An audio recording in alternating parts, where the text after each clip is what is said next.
So we'll go to the next concept, that is the concept of electric field. Okay.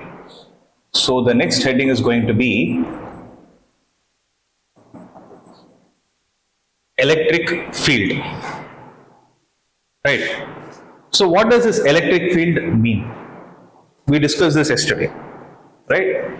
If at all I have a charge here, need not be a point charge always. If at all I have a charge in my hand, then what will happen is this has a limit till which it will be able to exert a force on the neighboring particle.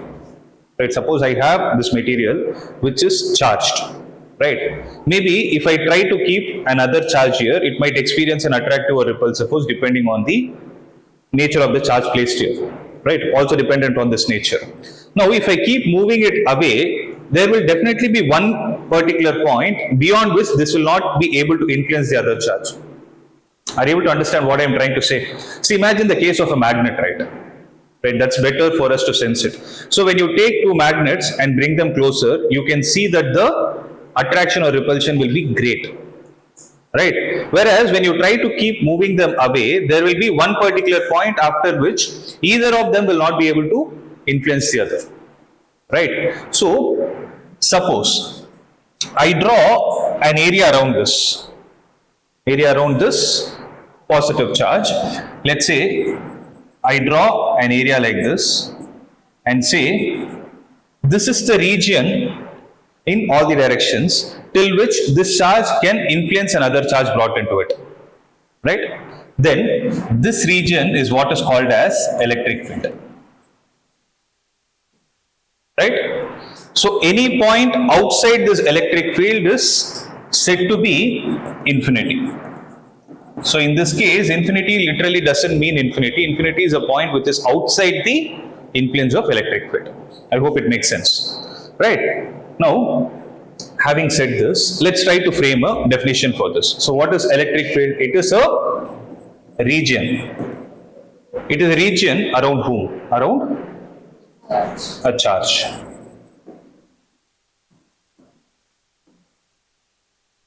So in that region, what will happen?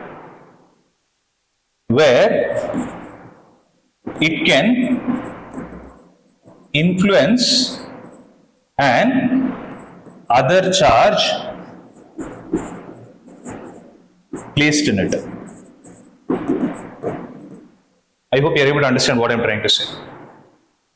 Right? So basically electric field is a region around a charge where it can influence another charge which is placed in it. Means if I try to bring another positive charge, this will try to push it away. If I try to bring a negative charge, this will try to attract it towards itself. But if I place the same positive charge here, it will do nothing because its effect is gone. So this region is called as electric field. Right? Now we understood one thing, that there is something called as electric field. Is there a quantifiable way? Meaning, is there a mathematical way of we having an analysis to find the strength of it? Is what the question is. So try to understand. One is electric field. If we need to measure the strength of this electric field, that is given a name called as electric field intensity. Are you able to understand? It's called electric field intensity, which has the symbol called as capital E. Are you able to understand what I'm trying to say? Okay. So, how to measure this electric field intensity?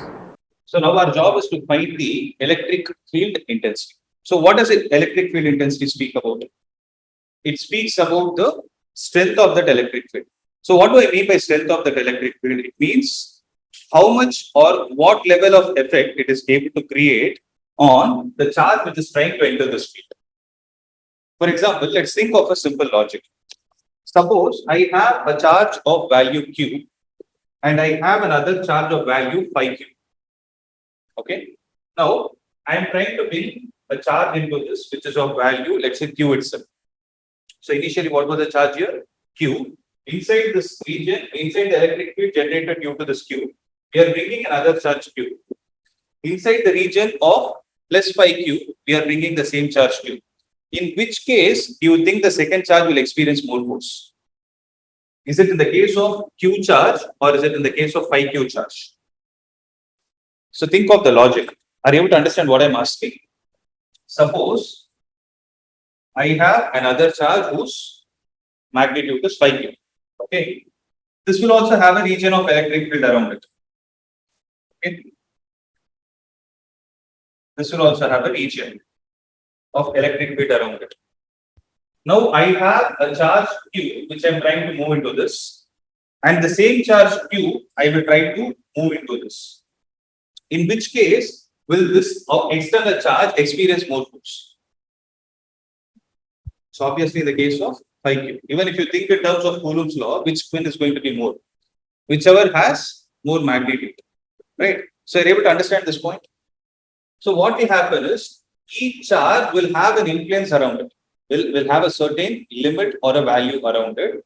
Now we are going to calculate how to calculate the value of electric field intensity due to any system of charge. Right? See. Now let me take this charge.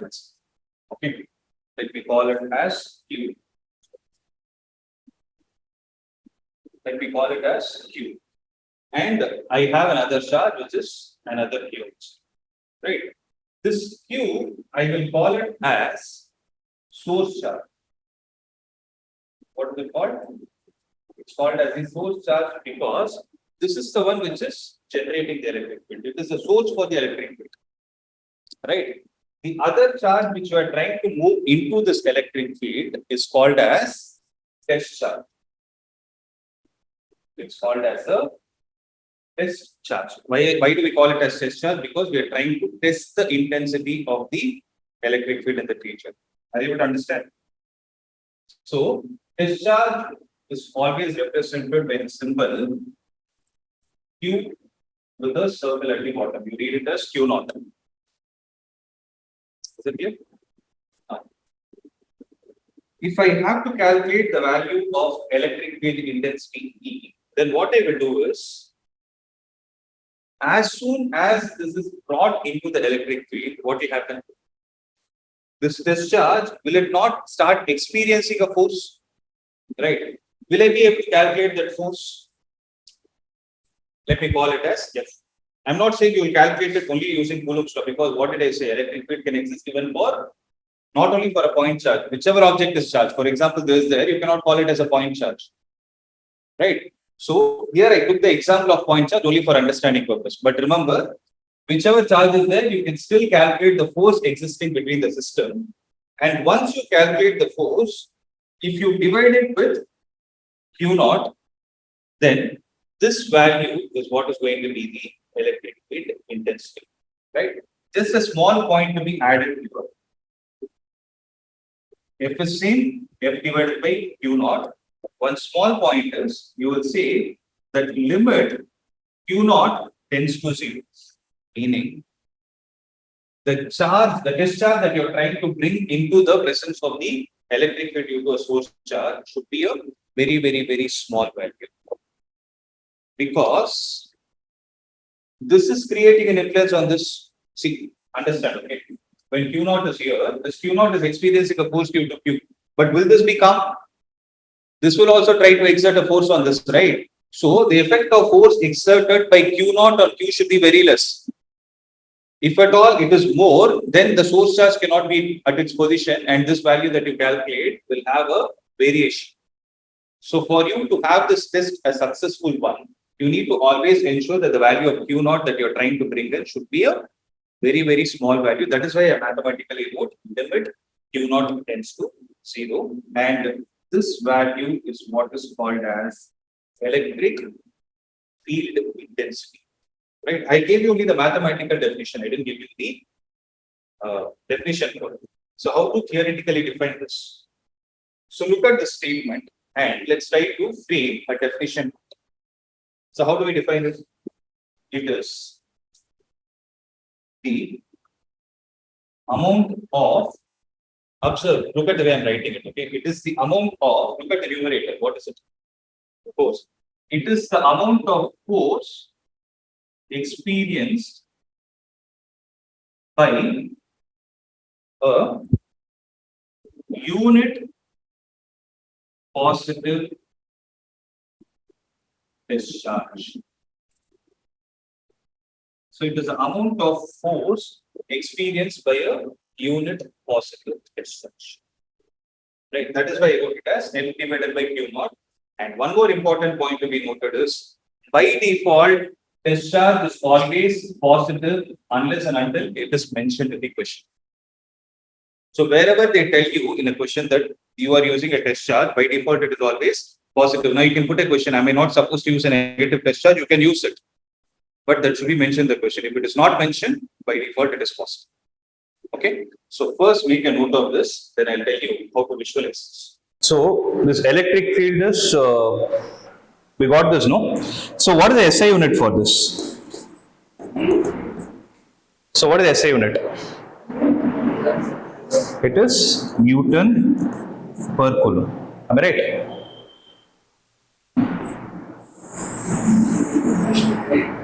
Right. The next question is it a scalar or a vector quantity? Electric field, is it a scalar or a vector quantity? So look at the expression, right? So you have force in the numerator, charge which is a scalar quantity, right? So one point is charge, though it has sign associated with it, it is not a vector, it is a scalar quantity, right? So force is a vector quantity, hence electric field is also a vector quantity. When I say electric field going forward, right? Whenever in the question they say calculate the electric field, that is how they'll say. Every time they'll not mention calculate the electric field intensity. Wherever you see electric field and you're asked to calculate, by default they're talking about electric field intensity. Okay? And what is it? It's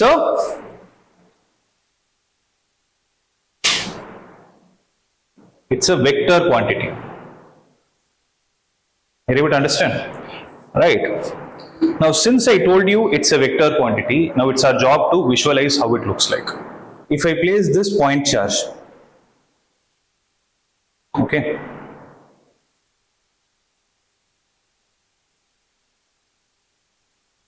is it responding fast? I'm moving it here. So okay, let's see.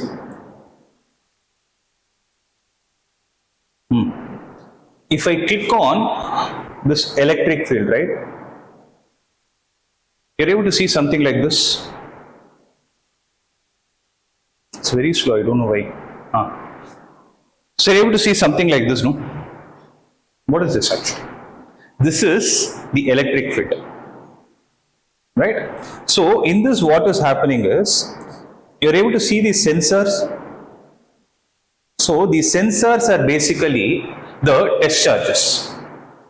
Means, if in this region, if I place an isolated positive charge, due to the charge, the electric field is directed away from it. So let's not accept it as it.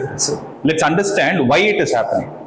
Okay. So thing is, the direction of electric field is decided by the direction in which the test charge would start moving if it is allowed to do so. Meaning, I have a positive charge, right? In that, if I place a test charge here, what is the direction in which it is tending to move? It will be able to move away from it. That is why the direction of electric field due to a positive charge is always away from it. Okay. Now,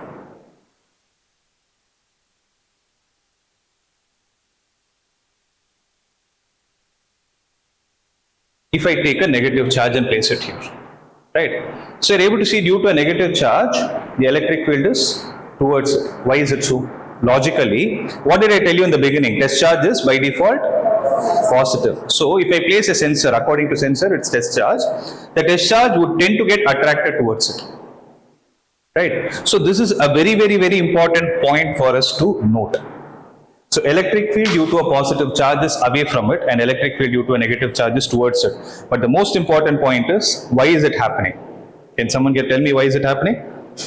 The direction of electric field is decided by the direction in which a test charge would move if it is free to do so. So if I leave the test charge freely, whatever direction in which it will experience a force will be the direction of electric field due to that particular source charge. So here what I did is, to show you the simulation, I took an isolated positive charge and an isolated negative charge. So what do I mean by isolated positive charge? The whole system will contain only one positive charge, or the whole system will contain only one negative charge. But I told you it is not always necessary that the system is present only in that way. There is a possibility where you can have the combination of charges as well. Meaning, if in this region, right, if at all I have a positive charge also, what would have happened? So you're able to understand?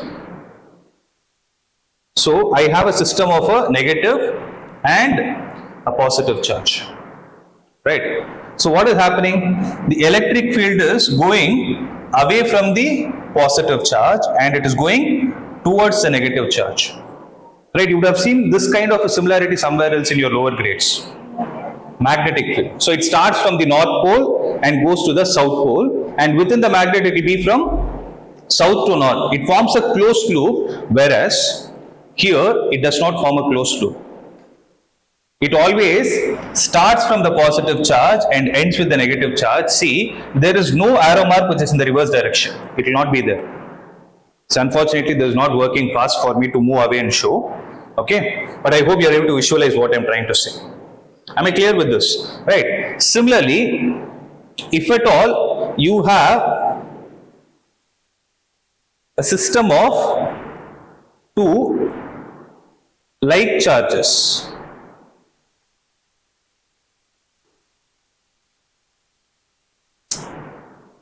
one minute. If at all you have a system of two like charges, see what is happening there. Are you able to understand? See, actually what will happen is the arrow marks are in such a way that the electric field is away from both the charges. In the previous scenario, what happened? You had a positive and a negative. It started from the positive and dropped at the negative. Whereas here, in both the scenarios, it is starting from the positive, right? It is away from it. But here, the only point that it was not shown is this arrow mark actually gets bent. Meaning, this electric field line and this electric field line will never intersect. You're able to understand? So, all these diagrams are given in your textbook. In page number 18, if you go to page number 18,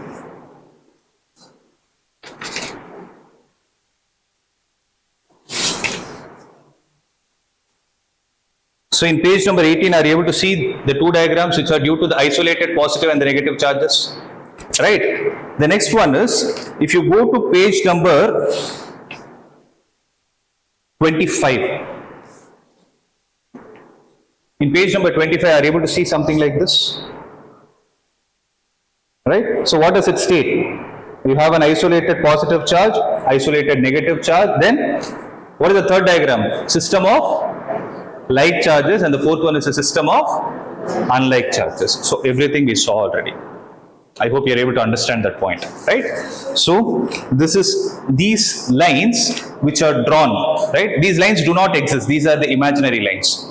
So these imaginary lines which exist, right, in the space, which represent the direction in which the test charge would move, are what are called as electric field lines.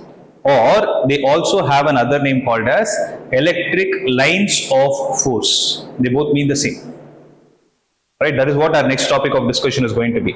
Right? So here what I did is I tried to connect the concept of electric field being a vector. If it is a vector, how do you measure the direction? Or how do you find the direction? Right? Once you find that, then we need to do for a system of charges: isolated positive, isolated negative, system of like and system of unlike charges. Once we do this, now we are ready to discuss the concept of electric field lines. Shall we proceed?